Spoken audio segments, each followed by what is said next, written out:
देखिए बिस्मिल्लाहिर्रहमानिर्रहीम, ये कैंप इन सेंस इसलिए ज़रूरी है कि जो हमारी गलतियाँ कोचेज़ ने आइडेंटिफाई की थी या उन चीज़ों पे काम हो रहा है। हर प्लेयर की इंडिविजुअली, अगर मैं बैट्समैन हूँ, विकेट कीपर हूँ, या कोई दूसरा बैट्समैन है, कोई फास्ट बॉलर है, ऑलराउंडर है, तो हर किसी की उन्होंने गलतियाँ आइडेंटिफाई की थी, जिसके लिए ये कैंप लगाया गया है। उन गलतियों को या हमें बताया गया है। एक हफ़्ता हम इन पे काम कर रहे हैं। आज हम मैच पे अप्लाई करना है वो चीज़ें, और फिर उस पर हमने घर भी जाके मज़ीद काम करना है। और रही बात जो आगे तो सीरीज़ आ रही है, उसके लिए अभी कोई डिस्कशन तो नहीं हुई, लेकिन जैसे ही नेक्स्ट कैंप लगेगा तो इसमें ज़रूर डिस्कशन होगी। आपके हारिस मेंटोर जो आपके थे शुएब मलिक, उन्होंने एक स्टेटमेंट दी थी कि हारिस में गेम अवेयरनेस की कमी है। उसके बाद PSL में बाबर आजम ने भी इंटरव्यू में कहा था कि हारिस को ज़रा गेम अवेयरनेस पे काम पे तवज्जो देनी चाहिए। उसके वाले से बताएं गेम अवेयरनेस पे आपने कितना काम किया। और दूसरा ये बता दें, जो कैप्टनसी का सागा चाह रहा है, आपका नाम भी जो है वो फैंस ले रहे हैं, तो एज अ कैप्टन अगर आपको कैप्टनसी ऑफ़र की जाती है तो इस रोल को आप कैसे देखिए? सर, जहाँ तक रही बात, तो शुएब भाई से मेरी बिल्कुल उधर बात भी होती रही गेम अवेयरनेस पे, और उस चीज़ को मैं इम्प्रूव करने की कोशिश कर रहा हूँ। लेकिन some time situation different demand कर रही होती है। एक प्लेयर का होता है कि वो डिफरेंट खेल रहा होता है, दूसरे प्लेयर का डिफरेंट रोल होता है। अगर आप देखें तो इस PSL में सैम बेलिंग खेल रहा था लाहौर कलंदर से, और इमाद वसीम भाई ने एक फील्डर लिया होता पॉइंट पे, उसने उसको 3 बॉलों पे 3 मुसलसल रिवर्स स्वीप दिया, हालांकि फील्डर भी मौजूद था। तो इसका मतलब है कि उसमें गेम अवेयरनेस नहीं है। नहीं, ये चीज़ नहीं होती। आपको जिस प्लेयर का जो गेम है वो खेलनी होती है, लेकिन आपको उसी चीज़ में बेहतरी लानी है। बिल्कुल गेम अवेयरनेस की बात होती रहती है, मैं डिस्कस भी करता रहा हूँ सीनियर प्लेयर से भी, और इस पर मैं काम भी कर रहा हूँ। ऐसी नहीं है, लास्ट सीरीज़ में आपको नज़र भी आया होगा कि कितनी गेम अवेयरनेस है। जाहिर सी बातें कोशिश करते रहते हैं।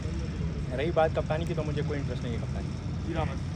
हारिस, अभी जो ये कैंप हुआ उससे पहले, ईद से पहले माइक टायसन भी यहाँ आए थे, उनके साथ भी आपकी डिस्कशन हुई है। आगे हम देख रहे हैं कि काफ़ी क्रिकेट है एशिया में, तो क्या आपको रोल दिया जा रहा है, क्या आपके साथ डिस्कस की जानी चाहिए, कुछ शेयर करना चाहोगे? देखिए जी, रोल तो क्लियर है। नंबर 3 पे मैं खेल रहा हूँ, और वो सीरीज़ बाई सीरीज़ चलती रहेगी। जो कंडीशन है उस हिसाब से फिर रोल मज़ीद क्लियर करेंगे। लेकिन अभी जो रिसेंटली लास्ट सीरीज़ में रोल था वो बिल्कुल क्लियर था कि तीसरे नंबर पे आज खेलने हैं, और जो आपकी गेम है वो खेलो। वो गेम के बारे में तो मैं नहीं बता सकता कि कैसे खेलना है, लेकिन रोल बिल्कुल क्लियर था, और वो सीरीज़ बाई सीरीज़ बातचीत कर रहे। हारिस भाई, कौन सी स्पेसिफिक ला है आपकी बैटिंग में जिस पे आपने काम किया अभी? मैं चूँकि चक्के चौकों के लिए ज़्यादा मशहूर हूँ, और इसके अलावा मैं सिंगल डबल पे ज़्यादा फोकस कर रहा हूँ। अपने डिफेंस पे मैं ज़्यादा फोकस कर रहा हूँ, क्योंकि जितनी स्ट्रॉन्ग आपकी टेक्निक होगी, सारी चीज़ें फिर आप मार सकते हैं, चक्का भी मार सकते हैं, सिंगल भी कर सकते हैं। जो मैंने बज़ाहिर कोशिश की, कोच से भी डिस्कस किया कि मैं ज़्यादातर नीचे जो मेरी क्रिकेट है उसको मैं इम्प्रूव करूँ। यानी डाउन द ग्राउंड शॉट्स हो गए, चौके उसमें हो गए, सिंगल डबल उसमें हो गए, उस पर मैंने ज़्यादा कोशिश की।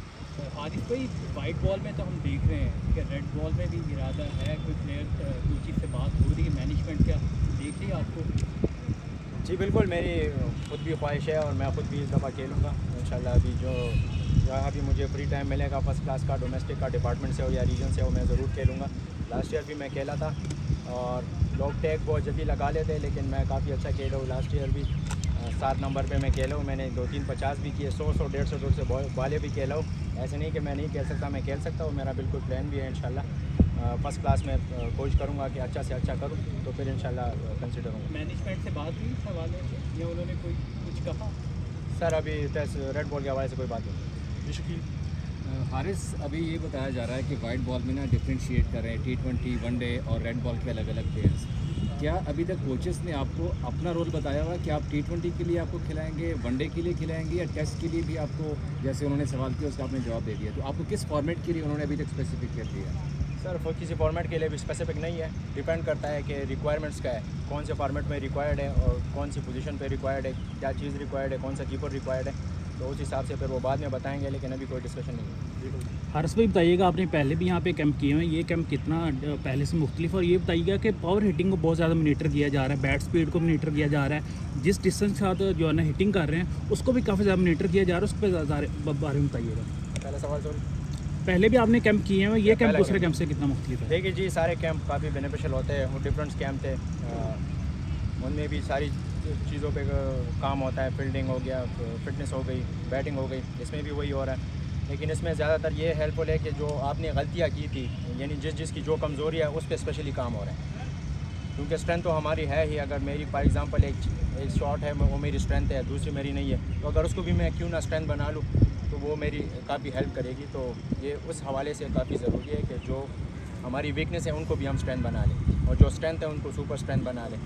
और रही बात बैट स्पीड और उनकी, तो वो भी काफ़ी हेल्पफुल है और बहुत ज़रूरी चीज़ है। हमें भी पता चल जाता है कि कितना बैट स्पीड किस कंडीशन में रिक्वायर्ड है। पावर हिटिंग की आपने बात की, तो पावर हिटिंग बहुत ज़रूरी चीज़ है।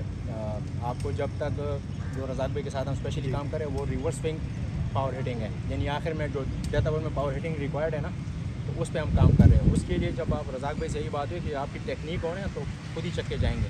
तो मेन चीज़ हमारा है कि हम टेक्निक पे काम करें। लास्ट क्वेश्चन हारिस, 7 हमारे क्रिकेटर बिग बैश का हिस्सा बने हैं, आपका भी नाम उसमें शामिल था ड्रॉप में लिस्ट में, तो कितना मिस करते हैं बिग बैश को और कि कितना अच्छा होगा ये कि हमारे जो 7 क्रिकेटर्स हैं वहाँ पर खेलेंगे, कितना फ़ायदा होगा पाकिस्तान को इससे? देखिए जी, बिग बैश बहुत बड़ा लीग है दुनिया का और इसमें जाने माने पहचाने प्लेयर खेल रहे होते हैं। जितने भी हमारे प्लेयर सेलेक्ट हुए उनको गुड लक। और आपने मेरा नाम लिया तो मेरा भी फोकस नेशनल ड्यूटीज़ पे है और जितना भी आगे रिक्वायरमेंट्स है पाकिस्तान टीम के लिए, मैं उसके लिए इंशाल्लाह अच्छा परफॉर्म करने की कोशिश करूँगा। और अपॉर्चुनिटीज़ मिलती रहती है लीग्स की, जहाँ भी अपॉर्चुनिटी मिलेगी। अगर पाकिस्तान को यानी उस टाइम कोई सीरीज़ ना हुई या कैंप ना हुआ तो मैं ज़रूर जाऊँगा। अगर मुल्क की कोई सीरीज़ हुई या सम टाइम फुल अवेलेबिलिटी भी नहीं होती, ये इशू भी आता है, जहाँ मैं फुल अवेलेबल हुआ तो तब मैं खेलूँगा। बहुत शुक्रिया, थैंक यू।